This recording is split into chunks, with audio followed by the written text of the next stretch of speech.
There's a lot of big updates for all things related to the Bloodline. Lots of members coming and going, so we'll see what that's about. We'll also check out what's going on with Wade Barrett, Lita, and more. Starting things off with some big news in regards to Wade Barrett. Wade Barrett first arrived on the scene in WWE's original NXT season. He was instantly given a big role of leading the Nexus faction.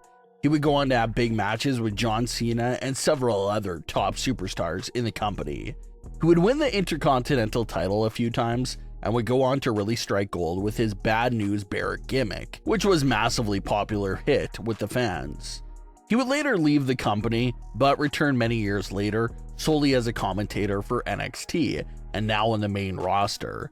But with Barrett still being in his mid-40s, a popular fan question for a while now has been if Wade Barrett will step foot back in the ring for a mini farewell tour of his own, one last run as an active competitor. Wade Barrett has flirted and teased with this idea a bit, but nothing solid ever came out about him coming back to the ring. Well, JBL was recently a guest on the Huge Pop podcast and spoke about how he wishes to see Wade Barrett step foot in the ring again. JBL had this to say about it, quote, "He's still young. He was a good worker. Yeah, I think he probably will. If I were him, do it. You have all your life to do commentary. You don't have all your life to get into the ring.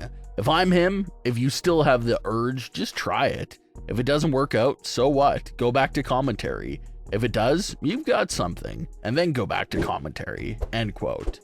And JBL does have a great point there. The lifespan of someone's in-ring career is obviously much shorter than the career of a commentator. For example, Jim Ross is still doing some commentary work in his 70s, but obviously you don't have an active competitor that's 70 years old.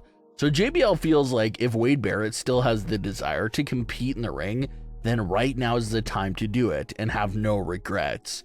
And something like that isn't impossible to pull off because we've seen WWE pull this off with Pat McAfee in recent memory. Pat was a commentator, he kept his main commentary job, but he also was an in-ring competitor at the same time. He would build his feud up with someone and then sit back down and do the commentary for the rest of the show. So maybe they can pull off that with Wade Barrett so he doesn't have to fully give up his commentary role. Over the last few months, Wade Barrett has very lightly been introduced into the Drew McIntyre and CM Punk feud. He's a close friend to Drew McIntyre, so WWE has used him in a role of trying to speak some sense into Drew and calm him down in the midst of everything going on with CM Punk. Wade Barrett could be a bit of a heel commentator at times, so his character also has very strong feelings against CM Punk. So fans wonder if Wade's light involvement in the Punk and McIntyre feud could be some early seeds for something much larger, but that's all that's happening at the moment for him. If Wade Barrett can pull off double duty, maybe even bring back a new version of his Bad News gimmick, that would be a scene for an epic return to the WWE ring. Lita recently made an appearance at Comic-Con Northern Ireland, and she had some remarks that did catch some fire amongst the community. Lita had this to say about some changes she'd like to see made to the championships in pro wrestling, quote, "Another thing that I would love to see, I do feel as though now the women do have pretty great representation on the show. There can be almost half the show with women. That's not just a women's match, there can be multiple matches throughout the night. But what I would love to see is more interplay between the genders and have those lines be blurred further, where titles don't have to men's or women's titles, just titles.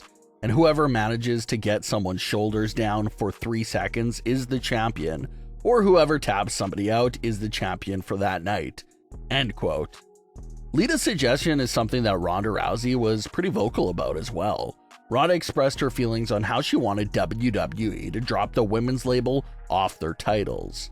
Even when Ronda was the SmackDown Women's Champion, she would refer to herself only as the SmackDown Champion, since she didn't really like the label of it being a women's title. And it seems like Lita is expressing a similar opinion. Lita doesn't want the men's and women's title to be so strict about who can be winning it. Lita feels like it should be whoever gets the pinfall or submission should be the winner of the title, man or woman. If you pin the champion, no matter who you are, that should give you the right to hold that title, without championships being so exclusive to specific divisions. If a pair of women can beat the WWE or World Tag Team Champions, they should have the right to win those tag team titles. That's what Lita's going for here. Same thing with the Intercontinental or WWE Championship. If a woman scores that win over the male champion, they should hold the title. So those are remarks from Lita to get some conversation buzzing about how that idea may work in reality. WWE has flirted with that concept dating back to the 90s and early 2000s, where China did legitimately win the Intercontinental title, and so far has been the only woman in history to achieve that goal. So it looks like that's what Lita wants to see more of in current day. If a woman is a big enough contender for a title, like the Intercontinental or United States title, she wants to see them go at it and potentially even win those titles. Let's get into some Bloodline related news, because there's a lot of new information going around right now about current members, old members, and new members. Starting things off with a Bloodline member that's been pulled from the road and internal roster, and that's allegedly Tamina. Fightful reports that Tamina's name went missing from the internal roster this past summer and hasn't been put back since. Tamina's last match was back in February 2023 for the main event program, and she hasn't appeared on Raw since November 2022. So that report seems to suggest that Tamina is fully gone on the road as a full-time superstar, but that she may stick around in her role model role for the younger superstars. Tamina was actually spotted out and about on September 22nd, spending the weekend with Bayley, Mercedes, and Naomi to watch the 49ers game. Fans have even suggested for Tamina's new role to be joining the Bloodline to be officially the family's first woman in the faction. A new family member of the Bloodline has been a popular theory in recent years, but it is yet to happen. But speaking of new Bloodline members, Hikuleo, the third Tongan brother, is reportedly on his way to WWE television real soon. The news of WWE signing Hikuleo first hit the scene a few months back, but it's being reported that he's finally ready to come over to WWE. But Hikuleo may not be jumping right into the main roster action the way his brothers did. Reports claim that Hikuleo's name is being listed on NXT's internal roster, a big sign that he'll most likely begin his WWE journey in NXT. But even though he'll be over in NXT, you gotta believe that his brothers Tama Tonga and Tonga Loa will be whispering in Solo Sikoa's ear about how impactful Hikuleo is and how they desperately need him in the Bloodline, especially in the middle of this current Bloodline civil war. So as soon as he's ready and done with NXT, it looks like his brothers will be waiting for him with a great spot and opportunity in the Bloodline. So if they land a third Tongan into the Bloodline, it only gives Roman Reigns more cause to look around and desperately try to find more help. But what are your thoughts on today's stories? Leave your comments below. Don't forget to subscribe with all notifications on, and leave a like if you enjoyed. Thanks for watching, guys.